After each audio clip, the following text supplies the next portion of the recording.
How y'all doing? Welcome, welcome, welcome.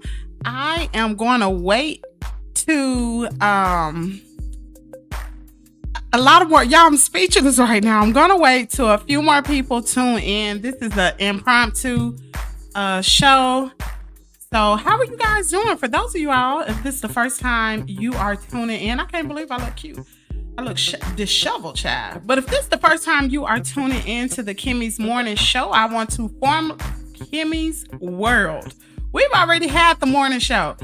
This is the first time you are tuning in to Kimmy's World. I want to formally welcome you. You guys, we have an amazing discussion right now that is getting ready to take place. I was actually having a discussion with my mom and my daughter. Hey, Jazz. Jazz is tuning in. Hey, Jazz. But I want to extend this discussion over to you all. So make sure you share this live because we are getting ready to talk about something that many of you all probably were like me, had never heard of it, had never known about it. And we are going to have a serious discussion. If anyone would like to, you know what? I want some people to join me on this discussion. I think this is a discussion that we actually need to have. Let me go ahead and cut the music. If anybody would like to come on stage with me at the moment, here's the discussion we are going to talk about. I'm going to go ahead and throw the topic out. Do you all remember the song Bad Bad Black Sheep? I had never heard of the song until today. And I would like various people to come on to talk about this nursery rhyme. So I'm going to first say the lyrics of the song. I Google the lyrics.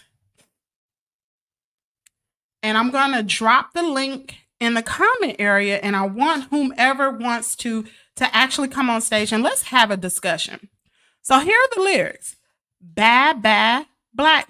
Bad, bad, a black sheep. Have you any wool? Okay, these are definitely old lyrics, but hold on, let me find the lyrics. Oh, what y'all got? Y'all, Caden came home singing this song, and I was on the phone with Jazz, and he started singing, Bad, bad, black sheep, have you any wool?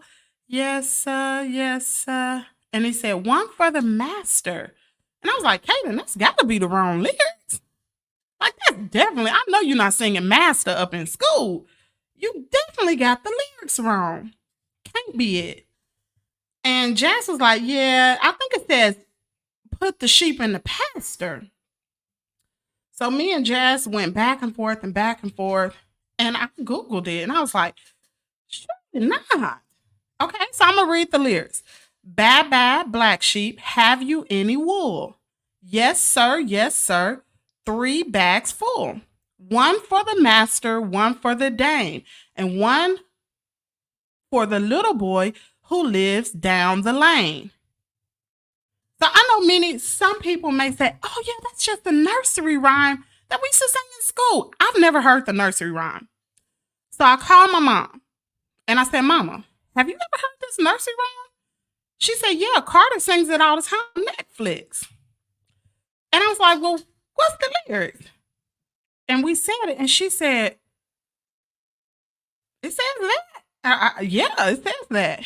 And so we went and we looked at a video on, doggone it, where did the comments go? We went and we looked at a video on YouTube. So the video, and you can pull it up, it's a nursery rhyme, it's Bad Bad Black Sheep. I looked at the video, and the video, no, I've never heard of Bad Bad Black Sheep. I was raised in the Midwest up north. Like, I've never heard that. Never. Not one time. I've never sung that. And I actually did some, because I actually wanted to be a teacher at one point. And so when I was doing my study with or getting my hours in, I actually got it in at this daycare on this college campus.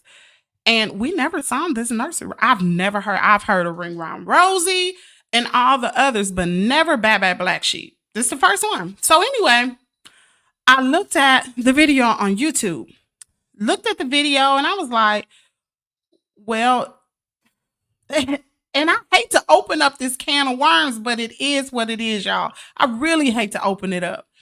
But it's all white sheep in the field. And it's one black sheep who is giving all of his wool away.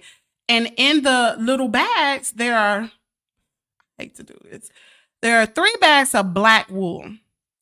And the white sheep is not giving their wool away. The black sheep is. So I have seen the nursery rhyme video. And so, of course, we go and research the background of Bad Bad Black Sheep. There are 2 theories, but before we research the video or the song, I want to bring some people on stage. I'm going to, let me see. I can invite y'all.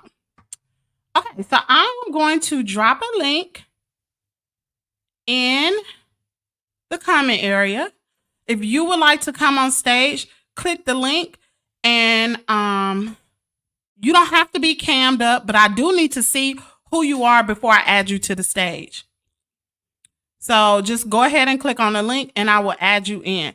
I want to hear what you all's thoughts are on this song because I've never heard it, but hearing it come from a 6-year-old singing this song about a master, and he's an African-American boy, and given the era that we're living in, you know, everything is being questioned now. Everything.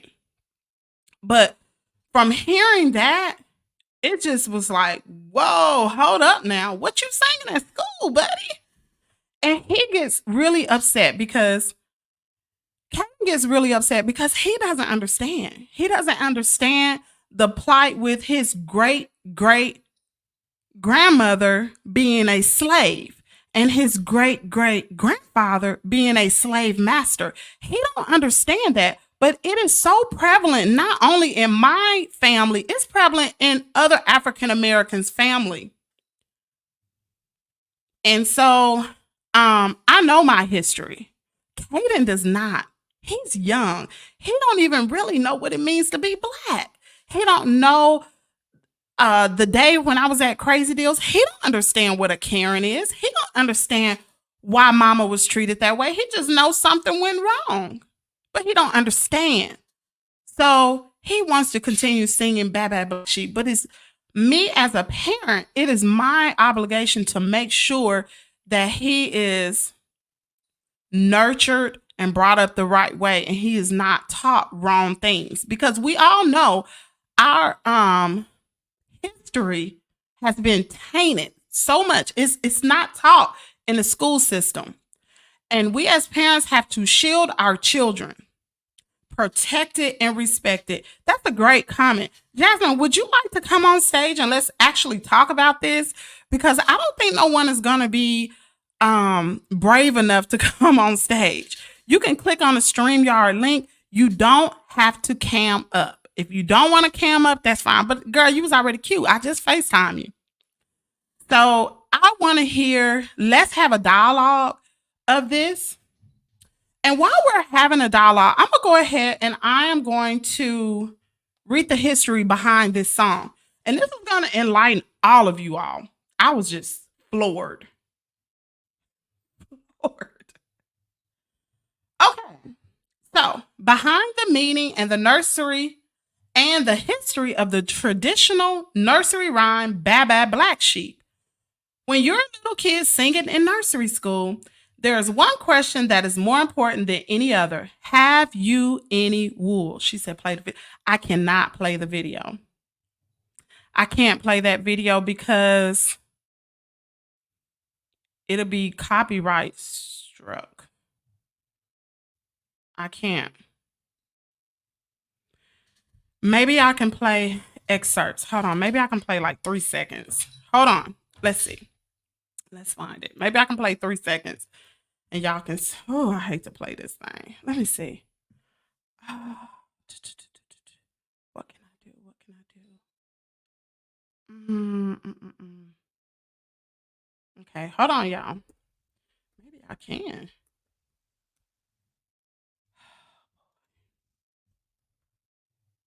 Oh, what you got? Yeah, I'm telling you, like, my mom didn't sing this song to me. I didn't go to Head Start. I went straight to kindergarten. I didn't go to daycare as a kid. My mom kept me. I was not sung this song. This is new to me. Okay, I'm gonna go ahead and share my screen, and I'm just gonna let me see what part can I play. Okay, let's see. Okay. Save on gifts for love at Kohl's. Get up to 50. Hold on, let me stop sharing and play this part. Okay, hold on, y'all. Okay. This is for educational purposes only. Okay. I'm gonna play this. Here we go. Baba, black sheep, have you any wool? Okay. I gotta stop. That music in the background is definitely gonna get me copyright strip. She said, I was raised up on those nursery rhymes, Little Miss Muppet, the Itsy Bitsy Spider, Humpty Dumpty says, I know all of them. Okay. The first thing I want to say is there is no sheep that is black. Sheeps are white or either a brown hue color.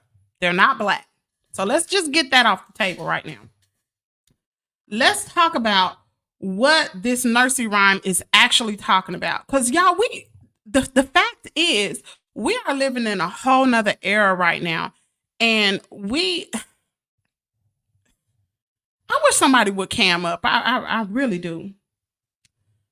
So when your little kid is singing in the nursery school, there's one question that's more important than any other. Have you any wool? The idea of the chorus comes from the traditional nursery rhyme Baba Black Sheep, which is one of the most beloved and fun kid songs to sing of the past century. Here, we will dive into the meaning, origin, and lyrics of the subversive, even at times controversial tune. The earliest printing of the English nursery rhyme comes to us from about 1744. And since then, the words Baba Black Sheep has not changed dramatically at all. The modern version, which has a simple rhyme and is easy to learn and recite by children, it sounds like Twinkle Twinkle Little Star. And it goes into that as well. So, Baba Black Sheep. When looking for a meaning to the nursery rhyme, it can be hard to find solid evidence. On the face of it, it's a subversive little ditty. Sheep are often considered to be white, though many are brown hue. So to categorize one as black, well, silly and memorable. Black wool, how fun. But author Catherine, whatever her name is, in The Real Personages of Mother Goose, 1930, argues that the rhyme implies resentment and heavy taxation on wool in the earlier centuries, particularly the old custom wool tax of $12.75, which lasted until the 1400s. Others more recently, however, contend that the rhyme is about, or at least lasted as a result of, the slave trade, particularly that of the southern United States.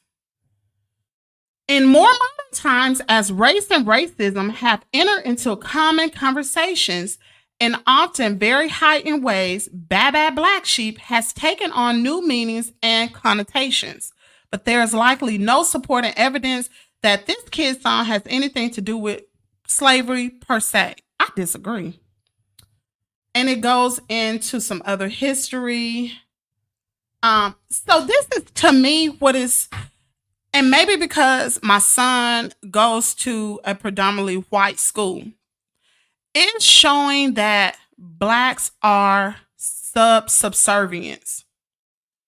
because the black sheep is bringing his wool in the field of white sheep's to the master. And the other white sheep are just grazing in the grass. Y'all, am I the only one? She said, being the one in the family that gets no attention. He couldn't have been in the family because, mm-mm. She said, no, you're wrong there, Kimmy. There are several different kinds of black sheep, is right on Google. But I don't see that because saying master and yes, sir, y'all, we live in the South. We don't live up north. This is the South. The Mississippi is the heart of the South. Jasmine, I'm gonna need you to cam up, ma'am, because we're gonna have a discussion. Because racism is so prevalent in where we live. Maybe not where you live, but where we live, racism is very prevalent. Okay, who's coming up? Okay, let's go. Hello. So, give me your thoughts on this song and why it actually grinded your gears when you actually heard it. I think perception is key. When we think about nursery rhymes and what do we present to children, especially in the age of adolescent when they're learning and they're very moldable, we have to think about the implications of what they're seeing. So through the video, you see that there is one black sheep alone, and I know the connotation of black sheep being the outcast of the family, but even in that sense, the sheep is black. The sheep could have been pink. The sheep could have been purple. The sheep could have been blue, yellow, but the sheep is black. And so, having that type of connotation and teaching it to a 6-year-old, even anyone in general, shows unexplicit bias, and it causes some children, and even my reaction, and maybe we don't all share the same reaction. We are different people, but it causes to incite emotion in other people, motion that can be harboring among bias and feeling less than, and saying the word master is a derogatory connotation to someone being subordinate to someone else. So to me, that is very it's very offensive, and I wouldn't want to be singing it myself. I don't actually recall myself actually singing "Bye Bye Black Sheep," but that's not cool at all to say that a black sheep is subordinate to a master. So So those were my thoughts as well. And no, you did not sing Bad Bad Black Sheep because trust me, I would have remembered. And I see Allison. Thank you, Allison, for even commenting. But I see Allison said racism is all over the world. To me, is worse than now than ever it was or whatever. Yes, it is. And it is so, but here in the South, it is a different tone of racism. I could remember when Jasmine went to the same school Caden went to. And we removed her when she was in kindergarten because her teacher was racist. We removed her. She didn't even finish the whole grade of kindergarten. We removed her out of the school system and took her to another school system where there were more people of her color. It is very prevalent, and we will be ignorant to say that it isn't prevalent, but it's definitely prevalent and it's still going on here in Mississippi. What do you have to say about that, Jazz? and I don't think it's just Mississippi. So I will say that uh, racism and unimplicit bias is embedded within our culture, is embedded within how our education in particular, and since education is a topic, let's talk education. But education, we all know, is key to anyone's success. What you learn is the foundation of how you operate in the world today, how you learn respect, how you learn how to articulate yourself, how do you learn to work. And if you're learning that there is a clear distinct difference between black, white, yellow, whatever, like the way that you learn distinctions and the way that you learn race is very crucial. And we think about that, if you think of the child experiment that they did with the black doll and the white doll. How do you feel about a black doll?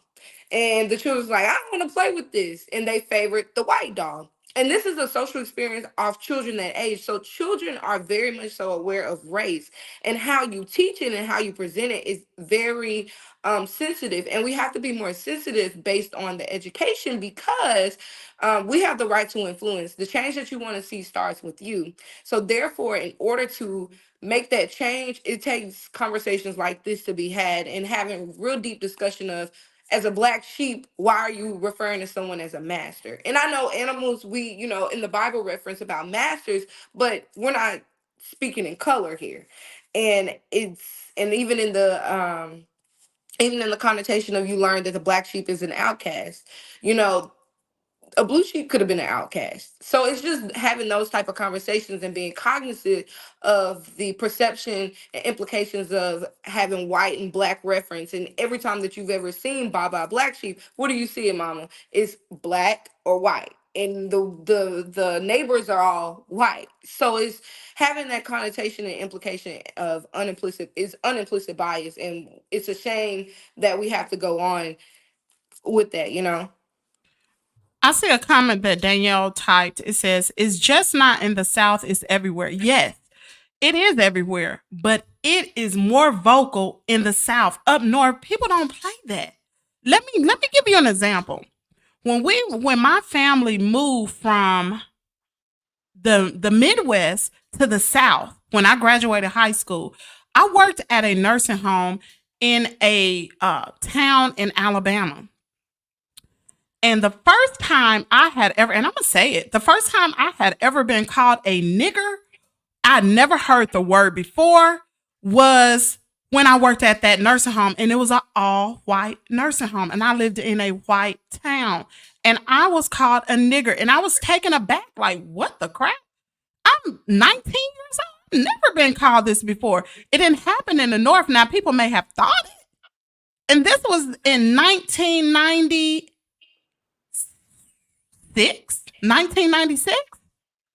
People may Well, have thought it, but no I wanna one's. stop you there though, Mom, because you can't say it's worse in the South. And the reason I say that is because Mhm. racism and bias takes on forms that might not look the same in the South as it does up north in other cultures. So let's rephrase So that, because it is very much so prevalent, it's especially if you look prevalent. at how the housing market is divided, how gentrification happens. There's plenty of black people that are displaced out of their homes to make room for major companies and corporations to build land and build more stores. But Think of like gentrification is everywhere. and that's what It's I'm saying. happening That's not, but everywhere. that is the root of Right. gentrification, is the displacement of black people for Mm-hmm. profitable gain. And you're Mm-hmm. keeping people in this project state Mm-hmm. to cause different incite different emotions and incite different reactions to being displaced, that cause more crime increase, less education, less stability in the home. So I don't think that we should just say in the South. Now in the South, there are different forms of racism. The form of racism is more in your face and very vocal. However, in the North, it is just as bad. And if you think of historical terms, the only reason the South, even the reason it's the North versus the South, the whole thing is glorified and saying, oh, well, President Abraham Lincoln didn't want to have slaves, but he actually did. It was just not profitable for them in the North. It was very profitable in the South due to the land mass and how much land area was there. So that's that whole thing there. But I'm just let's not discredit, like, it's all peaches So and cream. so I will say, yes, you're right. I agree, because I did experience racism, but it's a different form. It's a It's a different different, form. You're and it's right. more You're right. hidden. It's more It hidden is because it's in tact. It's in taste. They have a that, savvy. there There's you go. savvier ways to show oppression, to oppress someone else, than just vocally calling you a derogatory term. So in the Mhm. South, it's more derogatory. It's more violence. It's more resistance. However, it is very much so still prevalent in resistance. But they know you can almost think it's a more tactical way to approach the situation and keep you oppressed. Do you think it's because and I really don't want to say this, but do you think it's because more people are uneducated here in the South? you think about the educational resources that's in the South, right? And you think about when you think of the budgets, if you look at budgets comparison to up north, I'll say up north, Midwest, so anything off the Bible Belt, anything off the Bible Belt, and you look at the budgets that goes into education, right? You compare Mississippi's budget to New York's budget. What do you see? There is a distinct difference in funding, and resources definitely matter when it comes to what you want to push education to. Like, what's the type of education you're available to, and what's more prevalent for you.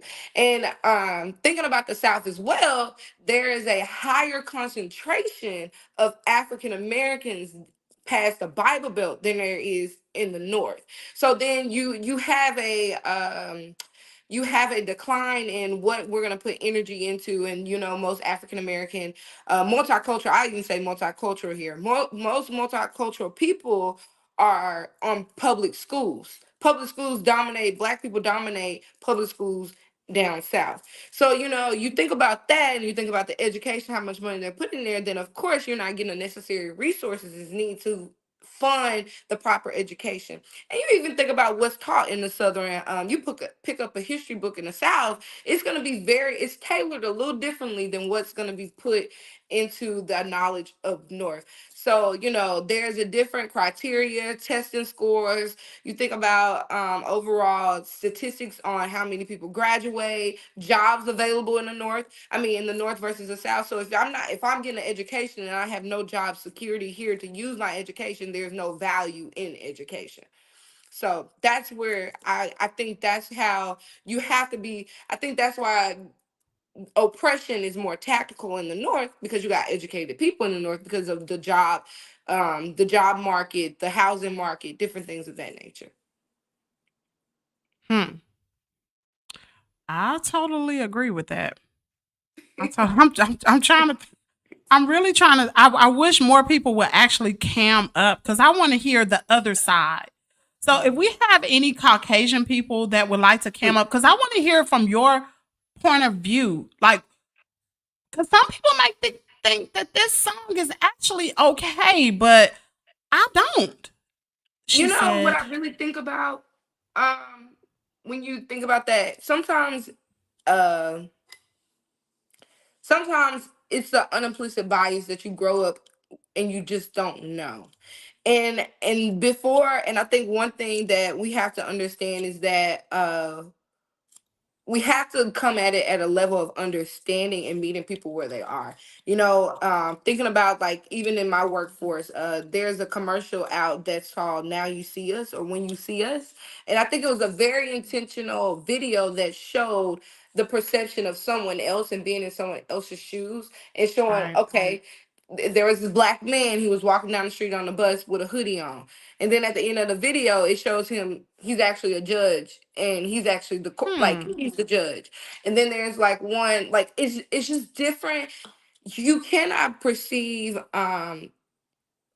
the perception of African Americans is very distasteful, and it's disproportionate to what black people really are as people. So it's very sensitive, and like Baba Black Sheep is a great example of being misrepresented and then also being educated with something that Caden has no choice but to do this. If the teacher's not receptive, the school district is not receptive, he has no choice but to continue to learn things of this nature. But it takes a voice like us having the conversation, bringing this aware, making other people aware, saying, "Hey, put yourself in my shoes and see how I would feel if this was you, and if you were the white sheep, and the white sheep was the one, and it was just all black sheep around, and you, the white sheep, was." The connotation, there was white people that was enslaved, black people and oppressed. How would you feel? So it takes having conversations like that, being So, open and understanding. so I think what really took me back and helped me to really understand the song is when I watched the video. And when I watched the video, it wasn't because I wasn't expecting it to even be that because I'd never heard the song, never seen the video. I wasn't expecting that. And then with singing the lyrics, I had to cut the song because I started to feel something when I saw the black sheep bringing his wool to the master. And they don't say master. In the song, it says, one for the master. Yes, sir. And so when I thought about that, I thought about all the different movies I've watched on slavery. I thought about all the blackface, like all of that came to mind. Like, what? And I was more enraged. Caden was not. Caden was upset because he really wants to sing the song. He likes the song, and it's okay. It's okay to like the song. But just with me being African American and from seeing it from that angle, I don't know. Raising a black son. You're raising And a I'm black raising a black son. And I'm raising a black son. And so that's a whole nother topic in itself. Y'all, we are really dropping off viewers. People don't like to talk about race. They don't like to talk about this. But it is what it is. This is the country that we are living in. This is what the world has become. Like the Me Too movement. Good evening, pretty black. Oh, she said good evening. Like the Me Too movement. Look at everything that is happening surrounding Diddy. All this stuff is coming, huh? I'm gonna jump off on these. No, I'm gonna let you. But I'm not gonna talk about it. I'm not gonna talk about it. I'm not gonna talk about it. Y'all know I have to censor myself with Jasmine. I gotta censor myself. But I appreciate you really camming up and talking about this and how that made you feel. And you know, we have to learn as a people to coexist together. And if there is something that makes someone else uncomfortable, we have to change that because one person don't rule the world. It takes each and every one of us collectively together to make this world go around. And we are powerful together. We are. Individual diversity makes us stronger. So listen, Allison, you can say whatever you like. You can say you are not going to offend anyone. Listen, in Kimmie's World, there are other opinions that is this. My opinion is not the only one. And maybe I'm looking at this a little differently. And that's why I went live, because I wanted to talk about it first.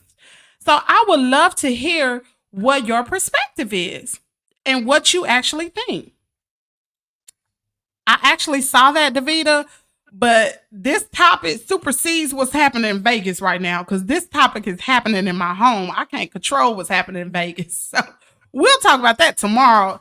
But not right now. Thank you. I appreciate it. But I would love. Vegas. I don't know. She has sent me something, but this supersedes Vegas, baby. Shoot, this got something to do with my child. I would love to hear what your perspective is, Allison. I'm not going to be offended. Trust me. She said it's not about the cartoon. It's about. I would love to hear it. I would love to hear it. She says it's not about the cartoon. Okay. I would love to hear it. If you would like to cam up, that's fine. Or you can drop your comment in the comment area. Whatever you feel comfortable doing is just fine. She said, I'm just saying. Okay. Thank you, Davida. I appreciate it. But you can just drop it in the comment area if you don't want to cam up. I would love to hear Papa's perspective. I need to call him. Hold on. You cannot do that. That's kind of crazy. I can't call him because I want to hear what his. Huh? You can call him after, or you can tell him to join. He's the voice of reason. I'm getting hot. Hey, I'm gonna jump off. You gonna jump off? Well, that's fine. You can. What? Huh? When Papa get on, I would like to see what Allison has to say. I would love. I want to. Interested. Hot flash. Not a hot flash, girl. You know. Not getting is. Very. I would listen. If anybody wants to talk about this topic, we're actually talking about the nursery rhyme Bad Bad Black Sheep. And I want to hear everyone's perspective on it. Because maybe I'm looking at it wrong. I don't see how, but from what I see or heard from the song, to me, it is offensive with me being an African American. It's very offensive. I'm black. And truth be told, even if this song was sung in an all black school, I would still have the same perception. So don't get me wrong, just because he goes to a predominantly white school. If he went to an all black school, I would have the same. Trust me, I'll be calling the principal if he was at a black school by now. I would have bypassed everybody. I would have went straight to the principal, and then I would have went to the superintendent. We would have went through the board and all that because they should know better.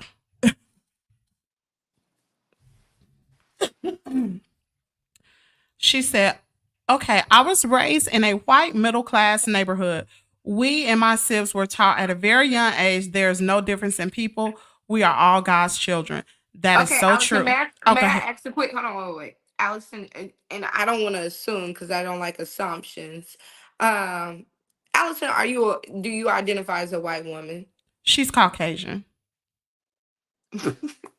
I want to hear from No, Allison. I'm telling you, she told me she's Caucasian.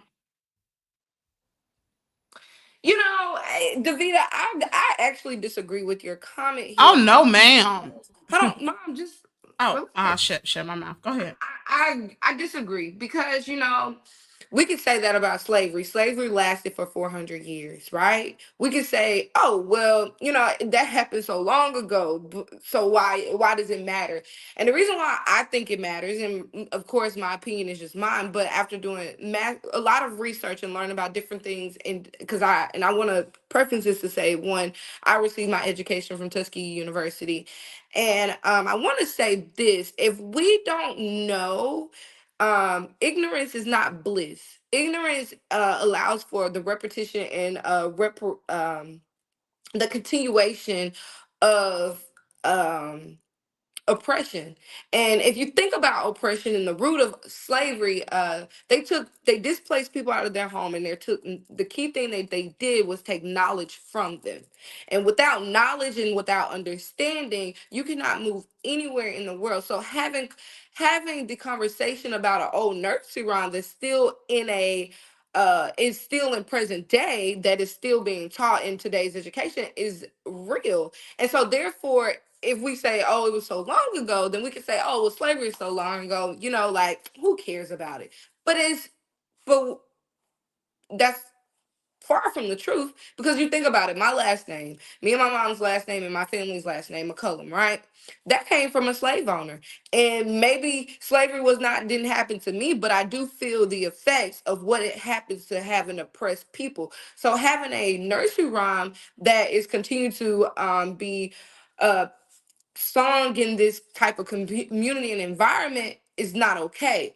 And what we can do about is, one, is educating ourselves. The first step is always educating ourselves. The second step is speaking up in local government and officials, like education. When they have superintendent meetings, they have a PTO, PT, whatever. I might be saying that wrong. I have children, so I don't I don't know all the organizations, but there are You're right. different It's advocacy PTO. there's advocacy groups that you can use a platform. Social media connects us far and wide. Social media today, you can have 0 people can know you, and tomorrow 3 million people can know you. There's 1 billion people in the world, and we are connected through the internet. So there are very much so various platforms to speak up on. Education is the first way. And then once you get educated, you get into spaces and rooms to make differences. I can't I can't stress this enough. What I learned at Tuskegee is that when you become, when you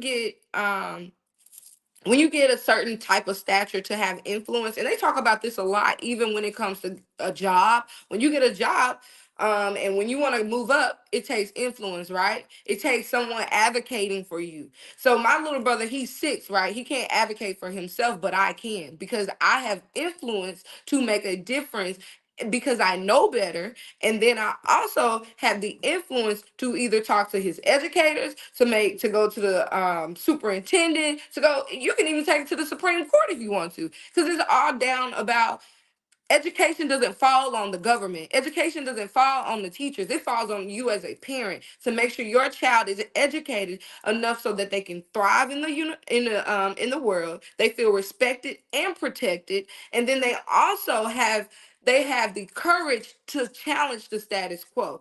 One thing that we talk about in my job is a lot, and what is praised is that you have to be able to question the why.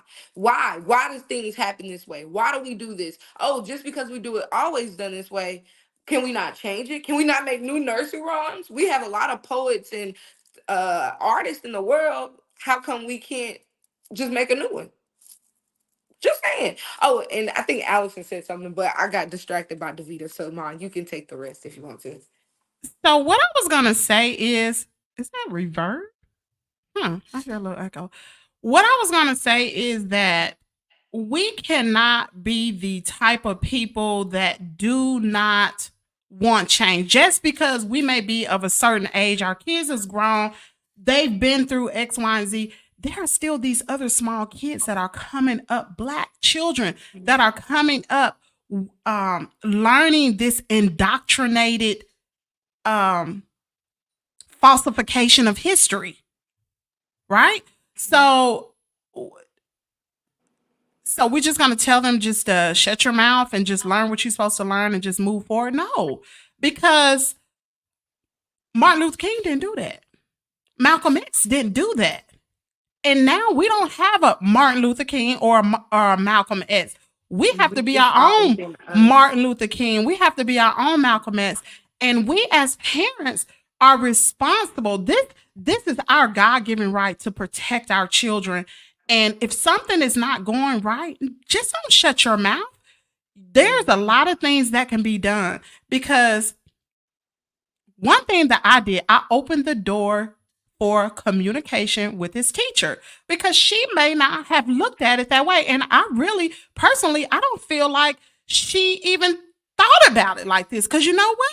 I've never heard of it. I've never heard of this song. And I personally do not think that his teacher meant anything by it. But with her knowing that it possibly could, it offended me. Well, she don't know that. I just posed a question first. I haven't even responded back to her because I'm live right now. But when she understands that it offended me, Caden's too young to know what being offended even means. He does not know. I But think Allison had something really interesting take to say, she Mom. said, I had a best friend who was black for maybe 30 years. There were three of us that hung together. Well, once Black Lives Matter came, she dropped myself and our other friend like a hot potato. I'm telling you, she will give you the shirt off her black back. We did everything together. Not now, never hear from her. It really, really bothers me. So the first thing I would like to say is in any friendship, no matter if they're black or white, you should reach out to her. If that was your true friend, you should reach out with her. You should do your due diligence because sometimes some people are not strong enough to say, you offended me. And you may have offended her in some minor way because there are things that are done in black culture that is not done in white culture. I mean, let's just be clear. And sometimes a black person could be offended and you not know anything about it because you don't understand. But once you all have a conversation and you be the type of friend to say, you know what, if I've offended you in any type of way, I'm sorry. I never, I've, I've learned in life to always say you're sorry first because you never know what the other person is feeling. Go ahead, Jazz. And I think you and let's just paint the picture here when when Black Lives Matter, which I think the movement still is going on. I don't think Black Lives Matter ever stopped.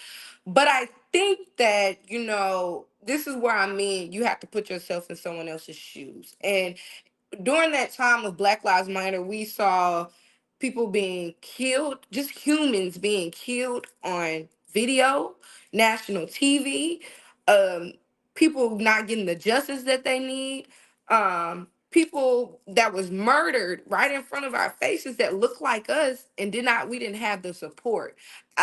And I think as her friend, Allison, she might have missed, and I don't want to speak for your friend because I mean she's her own individual person, but I could see this from her perspective. Did you ever even support her? Did you say, hey, I see this is going on, how are you feeling, are you okay? Because sometimes I know I was not okay. I wasn't. I wasn't either. Not. I felt Mm, like deeply hurt about it. Deeply hurt about it. And it made me reflect on my own experience that I had. And I distanced myself from a lot of my friends, especially ones that were like, well, all lives matter. Well, right now we're not talking about all lives. We're talking about one that's being killed right in front of our face right now. You know?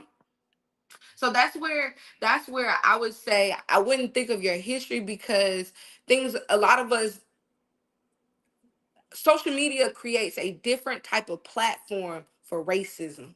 mm-hmm. Yes, that's why we say social racism is so much worse now because back then you can only read about it. You can only, oh, this is what I could imagine. But right now it's like, oh, it's not what I imagine, it's what I see. It's what I can physically see. It's what I can physically experience. Especially I don't know where you all live and I don't think you should put that on the internet, but just think of the climate of your environment during that time.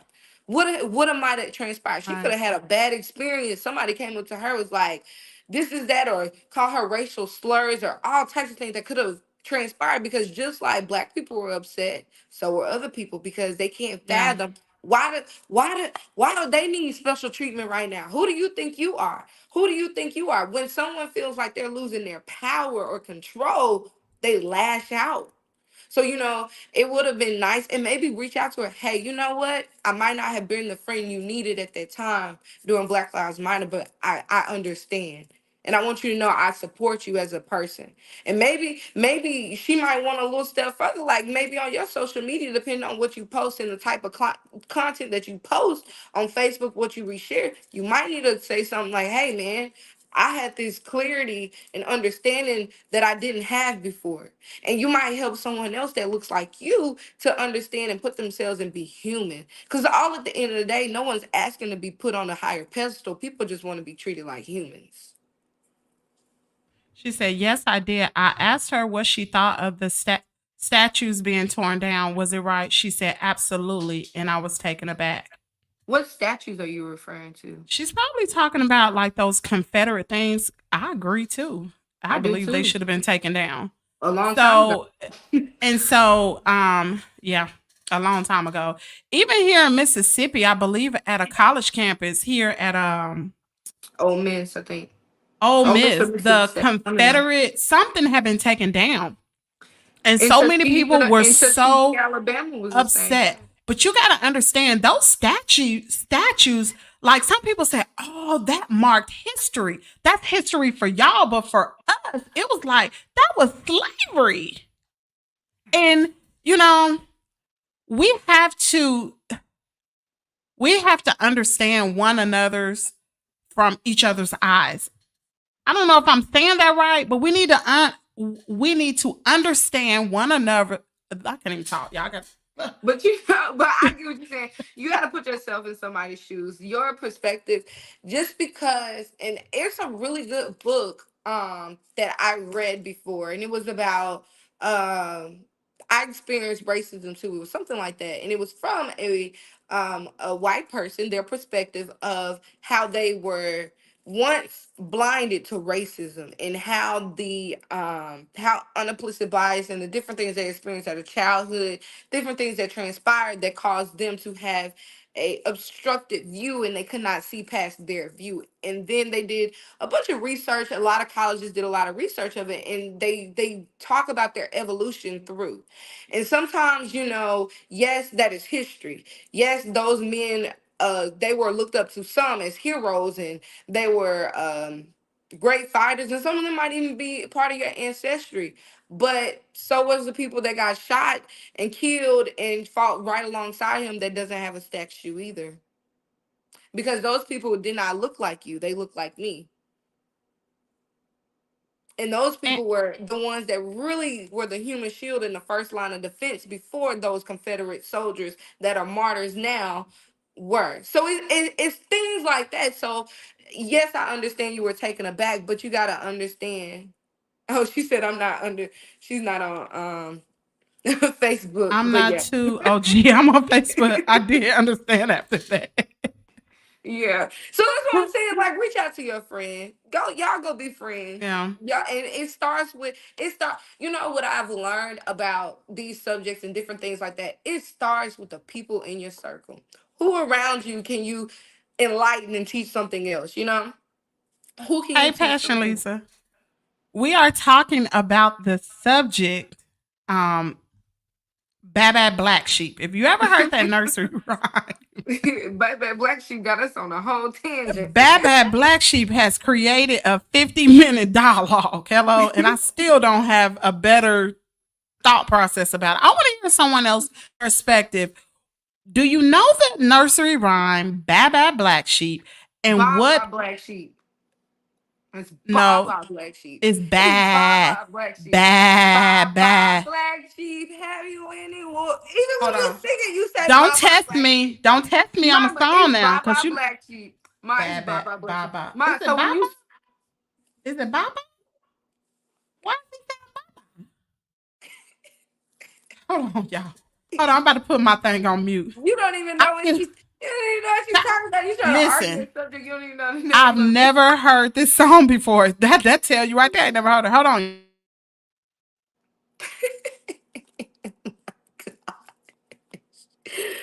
Oh me. No, she don't know the word.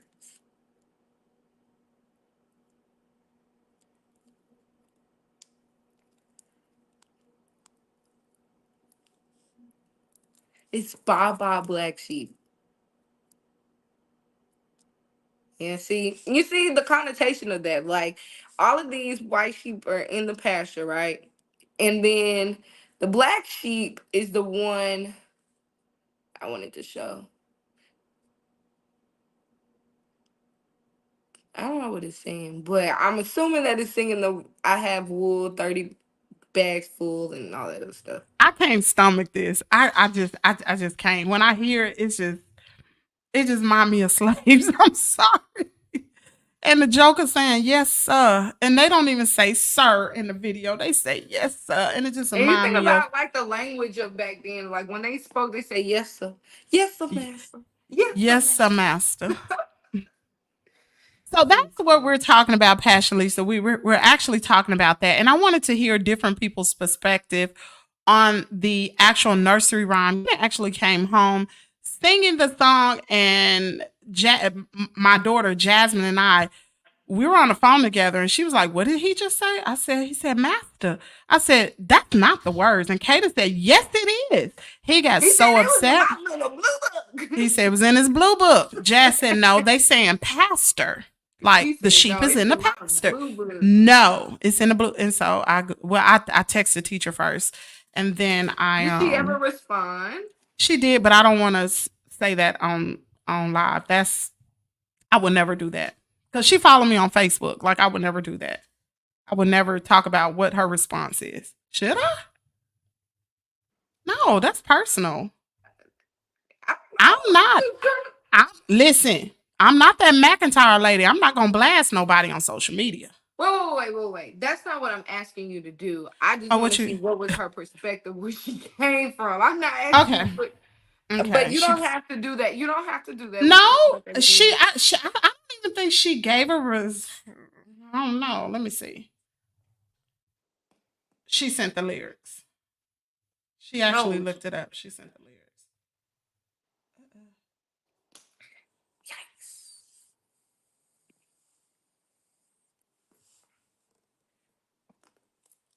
Oh, she said they talk about how that is the farmer who owns the sheep. I don't know. Maybe let's not talk about it I yet. don't know. Talk about it. I just And I think like the approach. I don't know. Maybe I mean I could see it from because I'm a person of balance.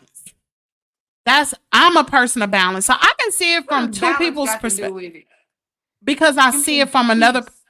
No, I'm a person of balance. I always like to hear Balance is both. talking about being Oh, even here we go. and like up and down, mom. Like saying 2020 on Child, both. she gonna correct me, y'all. Jazz gonna make sure I'm politically correct. I'm right in everything, child. But y'all know what I'm talking about. Oh, child, she wasn't my daughter. But But I mean, like to you see. raised me to be this way? I mean, like, I don't even know why you complain so much. I'm just a spawn of you, just a little I bit like more. to hear different people's perspectives, and I respect everybody's perspective. Don't get Yes. me wrong. I'm not the type of person that's be like, this is what I believe, and that's just what it is. Yeah. If someone can give me like, and that's why I want to open up the dialogue, because if I hear other people and you may teach me something I didn't know. Maybe I'm closed minded. You know what I'm saying? I don't think we close minded. I don't think we're closed minded at all. I'm not. To be honest with you, I'm gonna be honest. I'm gonna have a frank, and this is gonna be as far as I'm gonna go, and then I gotta get off, Mama, because I gotta do. I got stuff to do. But Get off. I I gotta go. appreciate I your gotta. time. I really appreciate the time. I hope you But do. I don't listen, give it for free, while you're here, huh? I want you to tell people about who you are and what you've done thus far, because some people don't know who you are, good. They don't Put need it. to know. Yeah, no, I want you. You don't have to talk about you going forward or what you've done, but up until graduation, things like stuff like that, and then we can stop from there. But go ahead. The floor is yours. I'm a person mute. Oh my goodness. Oh my goodness. So, I guess I'll talk about me. I don't know if anyone knows me or not. I might know, but you kicked me off. What are you doing? I was trying to remove myself, but go ahead. I'm Why a are you person removing? Stay mute. right there. Just stay right there. Where you going? This not my show. Now, if you want it to be my show, we can show. Let's talk about something. But you don't want me Go to say ahead, something. Jasmine. Go ahead, Okay. because the Anyway, so I am Jasmine McCullum. I'm a graduate, a 2022 graduate of Tuskegee University. I have a bachelor's of science in chemical engineering. I graduated with honors too, y'all. 4 years, 4 in, 4 out. I can you did please serve. tell them what your honors were? Because I get them confused. I don't know if it's sum cum laude or cum laude. I think it's I cum laude. graduated cum laude. I Okay. graduated cum laude. I couldn't do summa in chemical. I made it through. So, I did serve as the 92nd Miss Tuskegee University and also Miss Freshman, Miss Student Government Association. And I interned 2 summers with the Fortune 500 company. And then I also served in other capacities and things like that. So, have a wealth of knowledge of HBCUs, have a wealth of knowledge of student leadership, is also public speaking, and also Tuskegee in general. Because when you go to Tuskegee, Tuskegee becomes you and who you are as a person. Tuskegee is deeply embedded in you. So I do tend to be on the sensitive side when it comes to bias, unexplicit bias, and also racism. I think there is a thin line between the two. However, one is known actions that you're doing that you know is wrong, and unimplicit bias is things that happen based on behavior, based on what you were exposed to and how you were raised that you just don't know the difference of. So those are things that are very touchy to me, and that's why I speak on this, and I try to keep my mama in tune and check because she will allow my little brother to be to experience some of the things that I experienced when I was in my childhood. In my childhood, I would say I had a great childhood for sure, but there were growing up in southern Mississippi, deep south Mississippi, experiencing different type of people, different life-changing world events that went on around me. So of course, I was in school when the first black president was elected. I was also in school when another president was elected. So, I felt those different changes just being a person, not any political, we're not going to talk about politics here, but just my experience as a child and as a person. And I don't know how things change, social climate changes when and it's different when there's different political things going on, when the world is just kind of in turmoil. So I wanted her, I guess what my whole point of the whole conversation was, just making sure that my little brother knew that he's important and no one is superior to him. We're all the same, and as people like to say, and I believe too, we're all God's children, and we all are looked at as one in him. There's different distinctions between the two, but in his eyes, he loves us all, and as all as people, not a color or ethnicity. So I always get real touchy when it comes to the school system down south. So let me ask you a question. Charleston White was in the news, right? Right. With Cam Newton, and he brought up the topic about HBCUs. And I'm just going to enlighten you because I actually watched the 2 hour long interview. So since you already here and I know you went to an HBCU, we're going to talk about it because I agree with him. So, yes, I definitely agree with Charleston White. So, What you the agree thing with? so the thing around Charleston White, he was bringing actually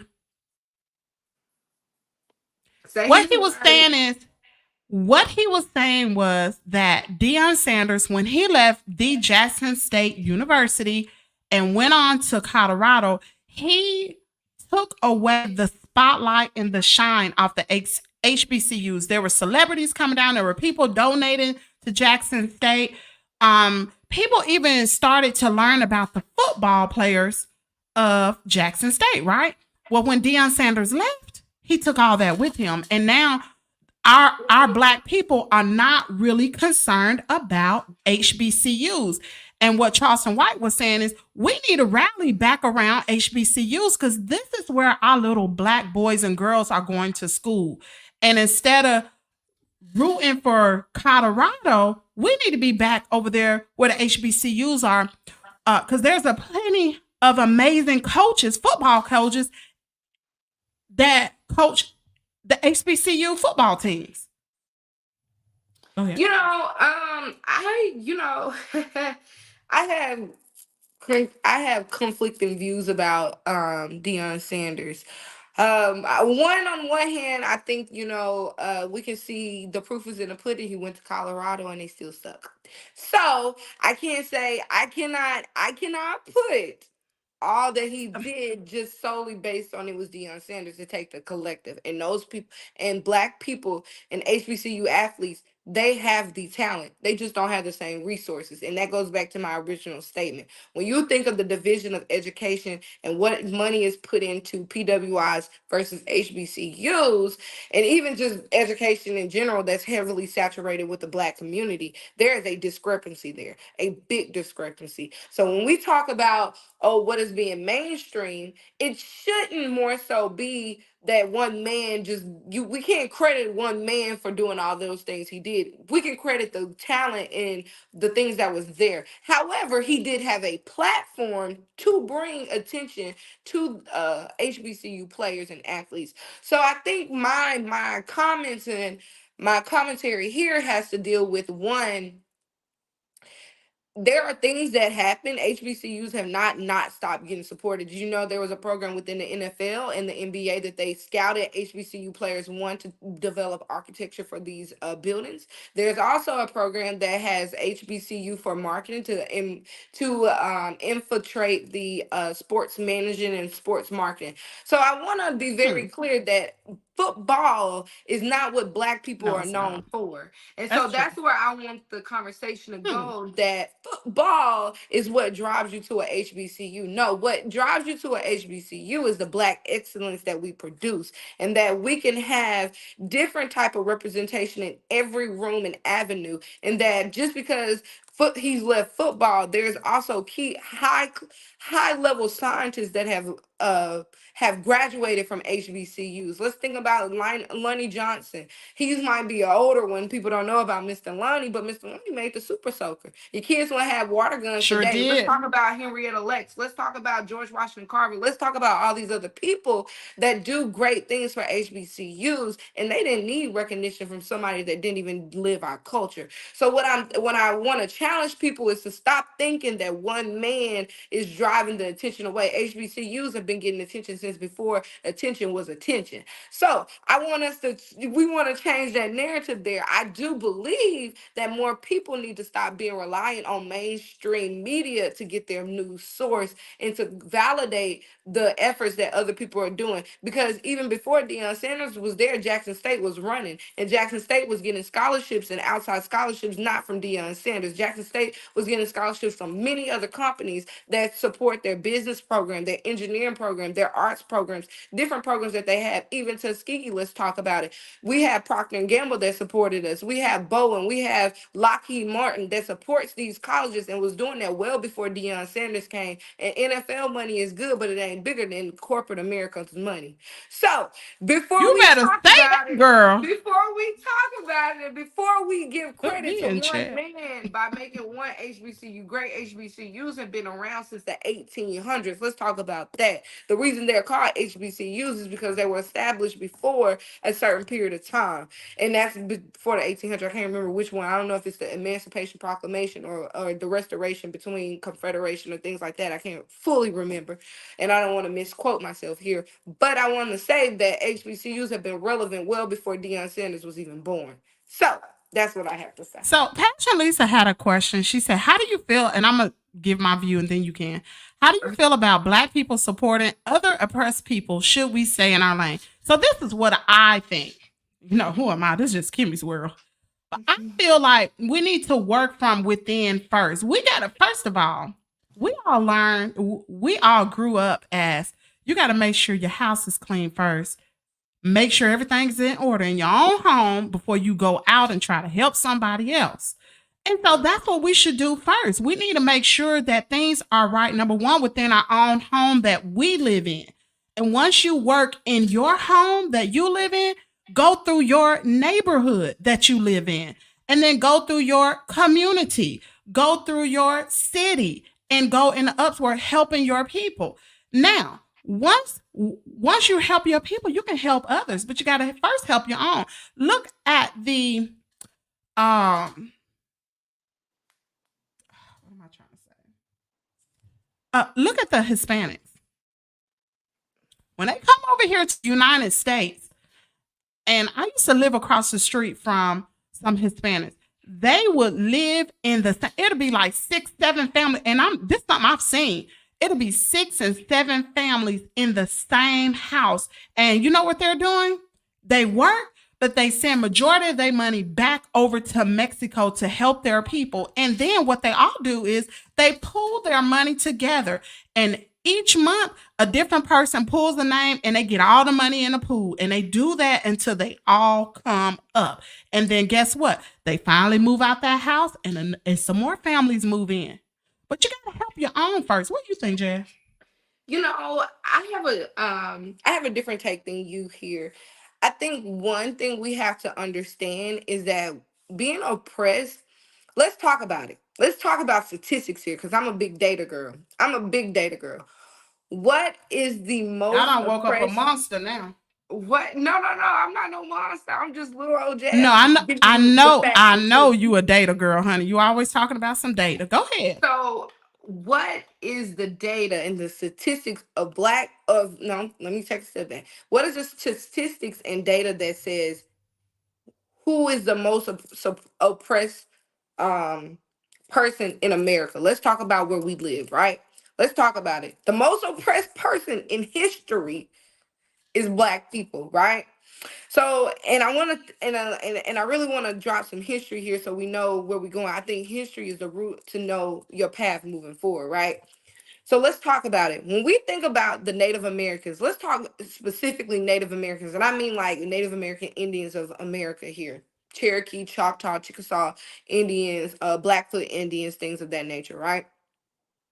When we talk about them, right, you remember they were pushed out of their homes down in the South, and they had to take which is why they're all in Virginia, right? The reservation is in Virginia, right?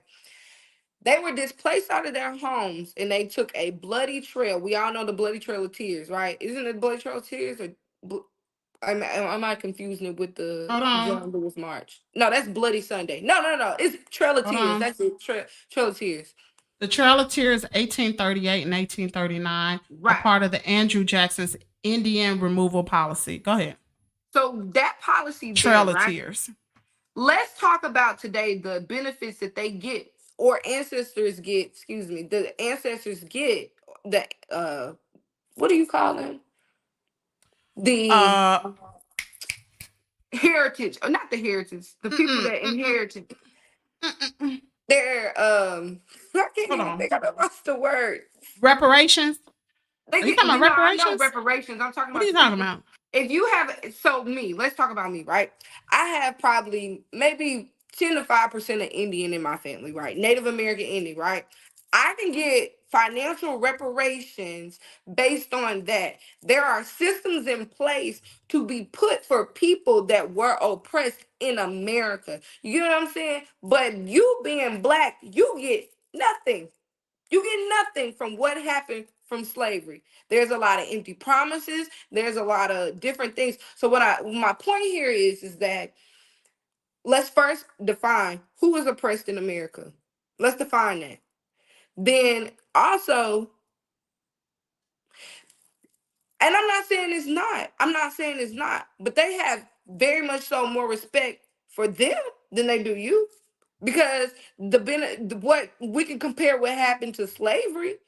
Slaves experience from the time they were in Africa, picked up to Africa, to today, to today, to today.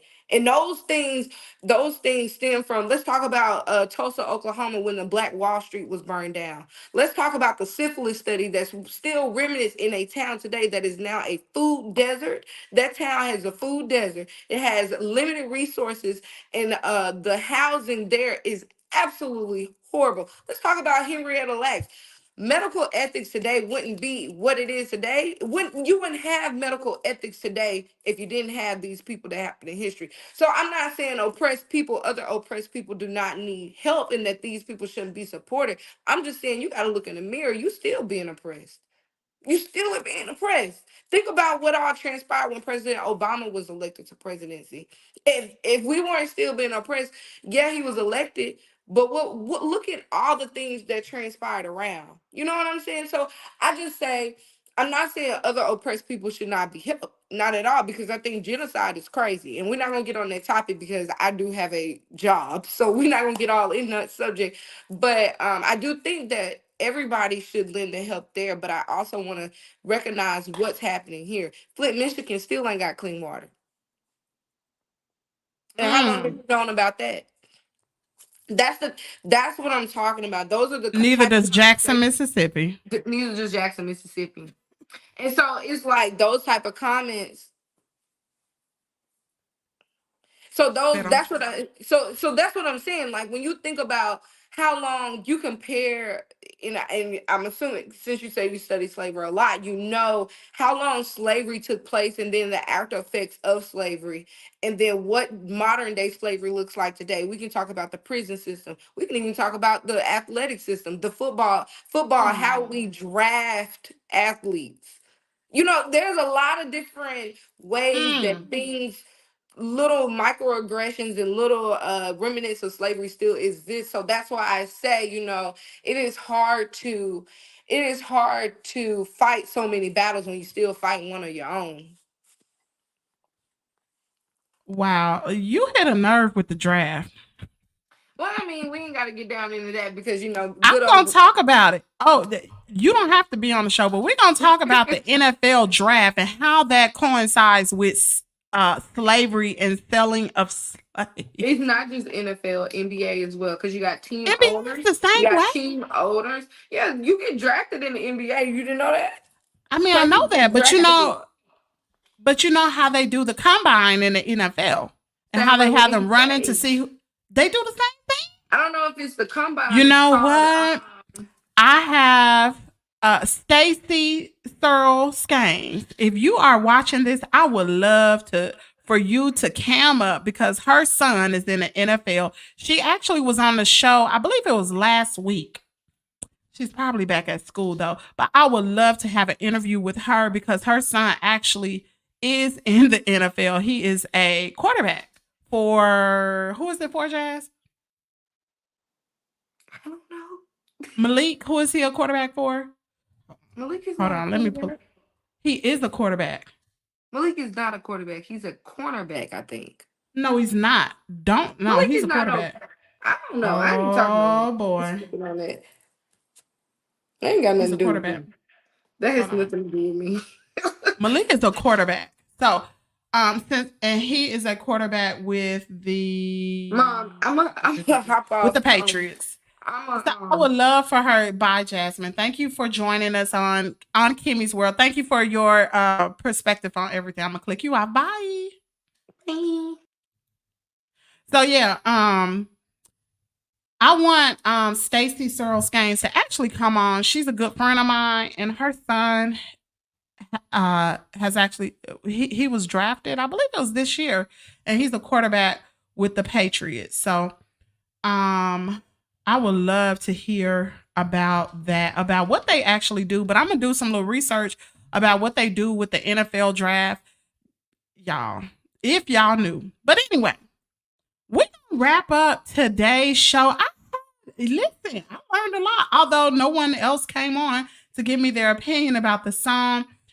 It definitely sparked a conversation. Maybe you can have this conversation in your home about this nursery rhyme. And I believe they have some other nursery rhymes that were in question, and I don't know the names of them. I started researching nursery rhymes, and I almost wanted to cry. I almost wanted to cry because I was like, oh my goodness, that's my childhood, and I've been singing these songs. She said, your daughter, she's brilliant. Thank you so much. I appreciate it. But Jazz, she said, I love young, intelligent Black women. Jazz, listen, y'all just stay tuned for Jazz because her story is still being written. She's a great speaker, great motivational speaker, and she got a lot of stuff in the works. Amongst her being a chemical engineer, she is a scientist. So shout out to Tuskegee University for grooming her and getting her prepared. Myself and my parents got her prepared for college and got her thus far, but Tuskegee taught her so many things about Black America that I could never teach. And I learned so much from her. And I actually went to college for history. But some of the things that she taught me, and that's one reason why I have a Black segment every day about Black history facts, because I'm steady learning every single day. I'm steady learning about Black history. So just know you can make a difference in your community. It first has to start in your home. Some of you all may be older and have grandchildren. You need to figure out what your grandchildren are learning. Ask them questions. What you learning in school? What songs are you singing in school? Because trust me, you do not know what they're being taught. Sit down and talk with them.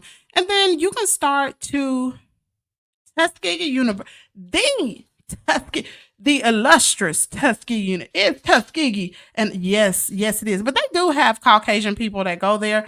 But it is a historically Black institution. And you have people like Booker T. Washington, Tuskegee Airmen. Remember the Tuskegee experiment the government had with, my daughter said, get off. The Tuskegee experiment when the government was giving the people in Tuskegee syphilis. Remember that experiment? Well, the government was actually, there was a lawsuit, and the attorney, which was Freddie Gray, that is actually my cousin, and he actually won the lawsuit against the federal government. So yes, Tuskegee is very historical. Do your research. A lot of Rosa Parks was born in Tuskegee. Y'all, we've been learning about this. Rosa Parks was born in Tuskegee. When I tell you Tuskegee is a very, very small town, a lot of Black people, monumental, historical Black people went to Tuskegee. Do your research. But anyway, we're going to cut this show. My daughter done told me to get off, y'all. She done text me. So we're going to wrap this up. Y'all have an amazing afternoon. I will see y'all tomorrow morning at 8 a.m. Central Standard Time on the Kimmy's Morning Show. Y'all have a great evening. Thank you for subscribing. Thank you. Because you're just that subscriber. Like and subscribe.